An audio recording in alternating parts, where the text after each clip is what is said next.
The city lights blurred into a river of diamonds below, a constant, glittering reminder of the world watching. My reflection stared back from the penthouse glass, a carefully constructed image of Elara Reed, perfectly coiffed, a silk gown shimmering like liquid moonlight, a smile poised for public consumption. This wasn't me, not really. Not anymore. I was a performance, and the curtain was about to rise. A soft chime, then the whisper of the elevator doors. Julian Vance, the Iceman himself, my contractual husband. He moved with the predatory grace of a man who owned the air he breathed, his tailored suit a second skin. His eyes, usually glacial, held a flicker of something I couldn't quite decipher tonight. Anticipation? Annoyance? Probably both. Ready for the grand illusion, Mrs. Vance? His voice, a low rumble, cut through the silence. No warmth, no inflection, just a statement of fact. I turned, my smile widening, a practiced gesture. Always. And you, Mr. Vance? Is your heart prepared to beat solely for the cameras tonight? A corner of his mouth twitched, a micro-expression lost to anyone but me. My heart, as you know, is a well-oiled machine. It performs its function without unnecessary theatrics. He offered his arm. Shall we? My hand, cool and slender, settled into the crook of his elbow. The touch was purely professional, yet a strange current, an almost imperceptible hum, passed between us. We descended into the opulent ballroom, a sea of flashing lights and eager faces. Darling, you look absolutely exquisite tonight. Julian's voice, now imbued with a honeyed warmth I knew was fake, reached my ears. He squeezed my hand, a gesture of affection for the crowd. And you, my love, are as dashing as ever. My reply, equally saccharine, tasted like ash on my tongue. They're all watching, aren't they? Every last one. His smile never faltered. Just as we planned. The evening unfolded in a dizzying blur of air kisses, champagne flutes, and carefully orchestrated conversations. We were the golden couple, the perfect fusion of tech and elegance. Julian, the visionary who promised to revolutionize the future. I, the artist who clothed the present in beauty. It was a masterpiece of deception. Later, back in the sterile silence of the penthouse, the facade crumbled. The silk gown lay discarded. The heels kicked off. I walked to the window. The city lights, now a familiar comfort. Successful evening. Julian's voice came from the opposite side of the vast living space, his back to me. He was already shedding his jacket, loosening his tie. The transformation from doting husband to remote stranger was instantaneous. Indeed. The whispers about your IPO should be quelled for now. I didn't turn. My investors will be pleased. Thorn won't know what hit him. Thorn is a persistent fly. He walked to a sleek, minimalist bar, pouring himself a glass of water. He'll find another angle. Let him try. He won't find a crack in this performance. I finally turned, meeting his gaze across the expanse of polished marble and cold steel. We're too good. He raised his glass slightly, a silent toast. To our mutual benefit, then. To our mutual benefit, I echoed, though no glass was in my hand. I walked towards my wing of the penthouse, the sound of my footsteps swallowed by the plush carpet. Good night, Julian. Good night, Elara. The door to my private sanctuary clicked shut. Another day, another successful lie. Days bled into weeks, a relentless cycle of public adoration and private desolation. Our shared living space, a monument to modern design, became a battlefield of unspoken rules. Notes, crisp and formal, appeared on the kitchen counter, detailing schedules, public appearances, and the occasional reminder of our contractual obligations. Elara, the charity gala requires your presence at 7 p.m. My driver will collect you. Julian. Julian, the new collection launch requires your attendance for precisely 30 minutes to appease the press. Elara. Times our paths would cross in the shared living room. He'd be engrossed in a holographic display, his brow furrowed in concentration. I'd be sketching designs, my fingers smudged with charcoal. The silence between us was so thick. You could almost taste it. One evening, a storm raged outside, rattling the skyscraper. The power flickered, then died, plunging the penthouse into an eerie darkness. The emergency lights cast long, dancing shadows. I was in the kitchen, attempting to make tea, when I heard a distinct thump times from Julian's wing. Julian? My voice, usually so steady, held a tremor. No answer. Julian, are you all right? I navigated the unfamiliar gloom, my hands outstretched. The silence felt heavier now, charged with something beyond the storm. Just a stumble. His voice, closer than I expected, was tight with suppressed pain. Nothing. I found him by the edge of a sleek, glass-top table. He was crouched, one hand pressed to his knee. A small, dark stain bloomed on his pristine white shirt. You're bleeding.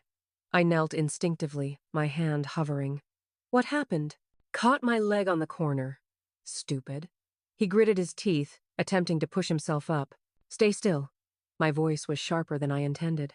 Let me see. He hesitated, then slowly, reluctantly, lowered himself back down. The emergency light glinted off a jagged cut on his shin. It's nothing. I'll call security to send a medic. No time. I rose, fumbling in the darkness for the first aid kit I knew was in the kitchen. I can handle this.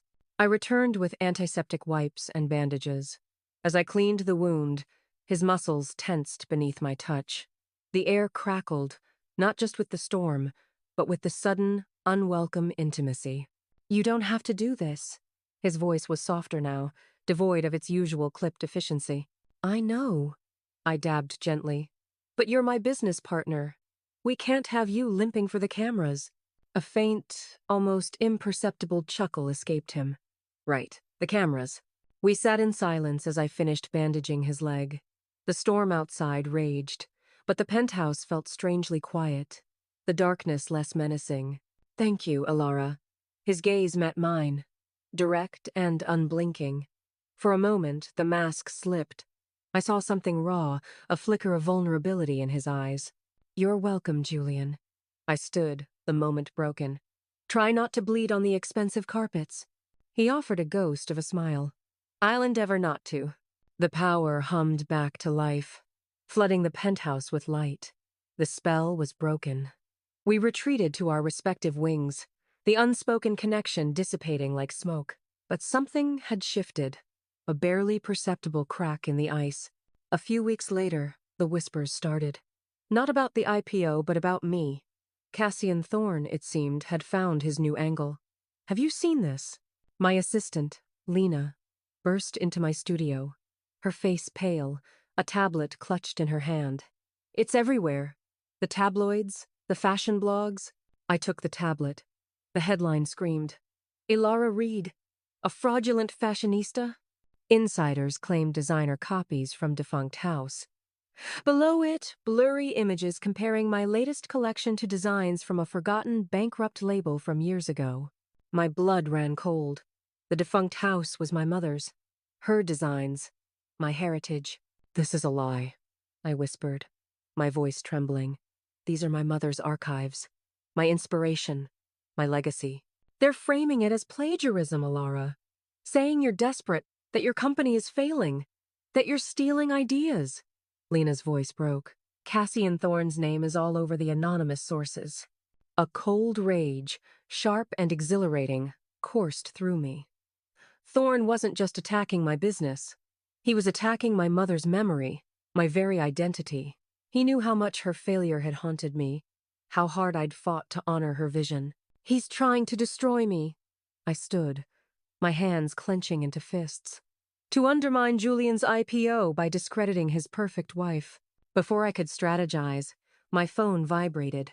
Julian, turn on the news. His voice, usually so controlled, held a dangerous edge. Now, I flipped on the massive screen in my studio. A live press conference. Julian, standing at a podium, surrounded by a phalanx of Ethel Corp executives. His face was a mask of furious calm. Good morning. His voice boomed, cutting through the murmuring crowd. I understand there have been some unfortunate fabrications circulating regarding my wife, Elara Vance. A ripple went through the reporters. Flashes popped. Let me be unequivocally clear. His gaze, usually reserved, now burned with an intensity that shocked me even through the screen. Elara Reed, now Elara Vance, is a visionary, an artist of unparalleled talent and integrity. He paused, letting the words hang in the air. The allegations of plagiarism are not only baseless, they are a malicious, calculated attack orchestrated by a rival seeking to destabilize Athelcorp's impending IPO. This individual, Cassian Thorne, believes that by attempting to tarnish my wife's reputation, he can somehow undermine the value of my company. 2. A gasp went through the room. He had just named Thorne, publicly. Let me assure you all, Julian continued, his voice rising. I stand by my wife. I stand by her talent. I stand by her integrity. And any attack on her is an attack on me and on Athelcorp. We will pursue every legal avenue to defend her name and reputation. He slammed his hand on the podium, a rare, raw display of emotion. Elara Vance is not just my wife. She is my partner, and we do not tolerate bullies or liars. The screen erupted with questions, a cacophony of voices. But Julian simply turned, his jaw tight, and walked off the stage. I stared at the screen. My breath hitched in my throat. He had defended me, not as a contractual obligation, not with calculated words, but with a ferocity that was undeniably, terrifyingly real. It wasn't part of the deal. It was personal. Lena, tears streaming down her face, looked at me. He really cares, Elara. My own eyes burned. I didn't know what to say.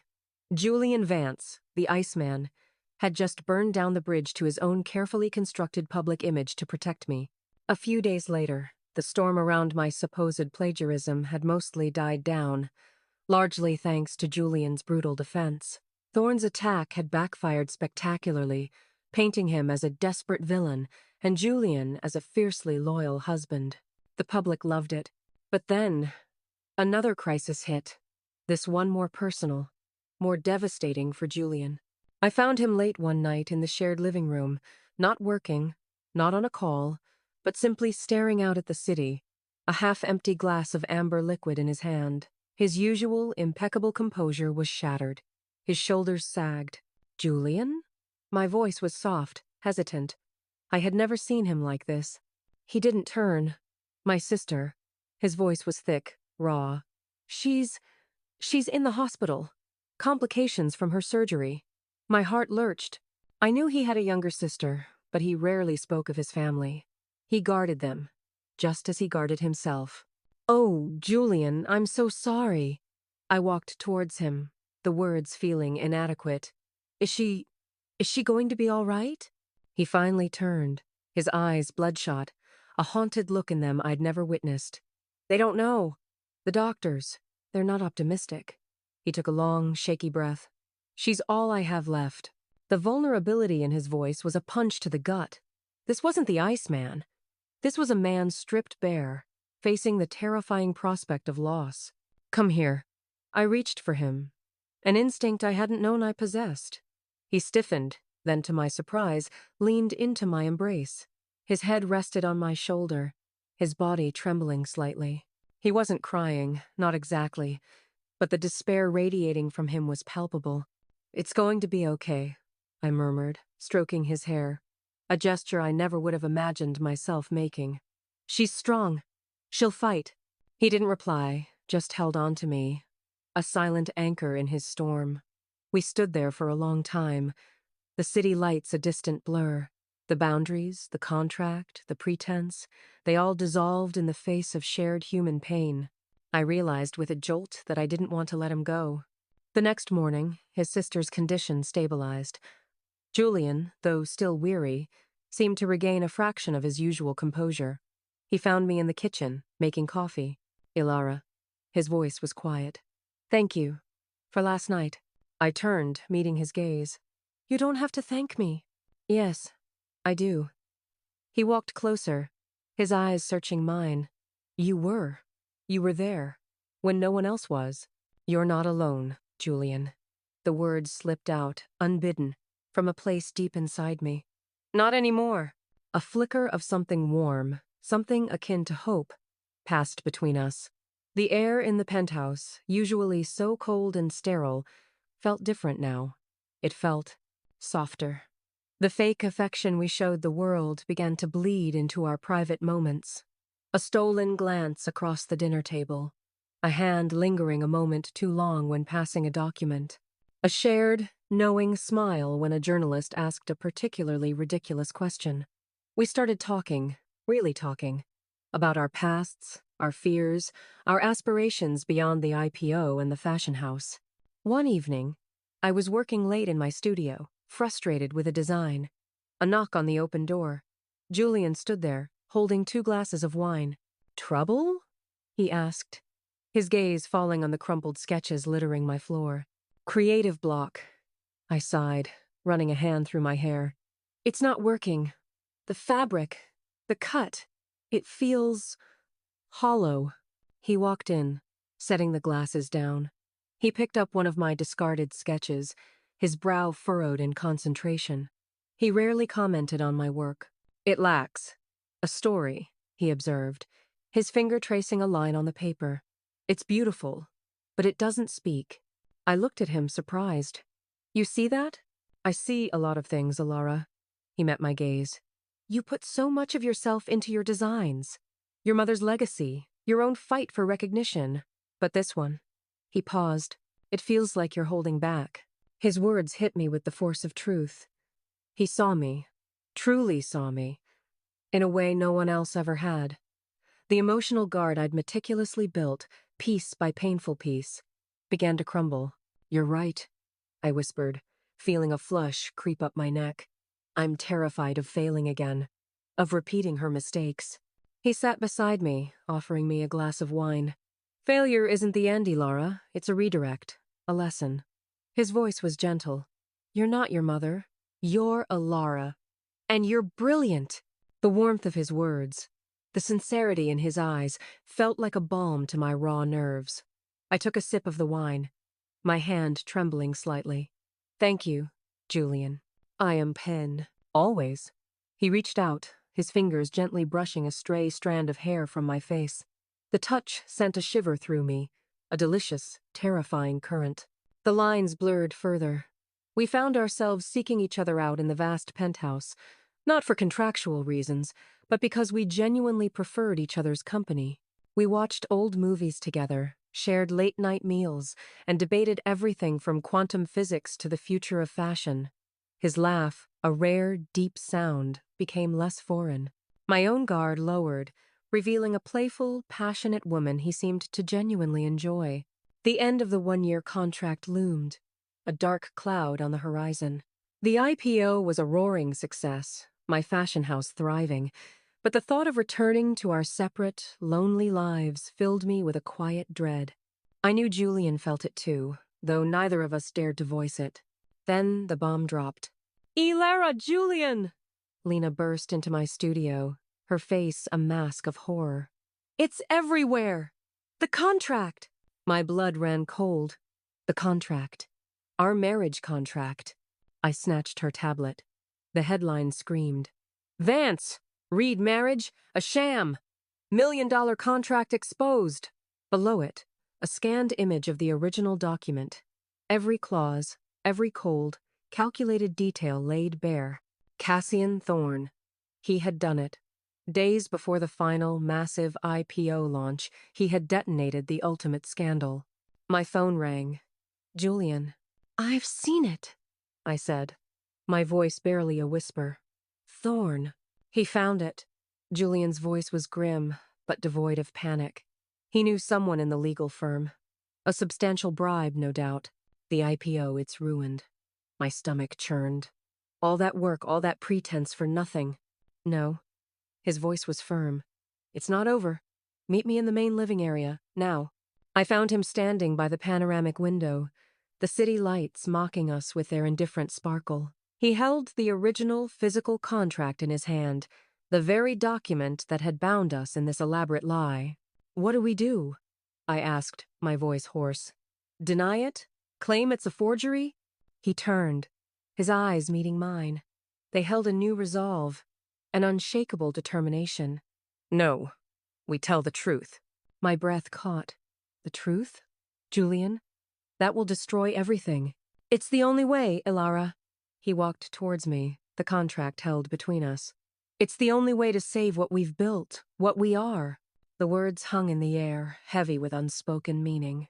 The next day, the media frenzy was apocalyptic. Reporters swarmed the Ethel Corp headquarters like vultures.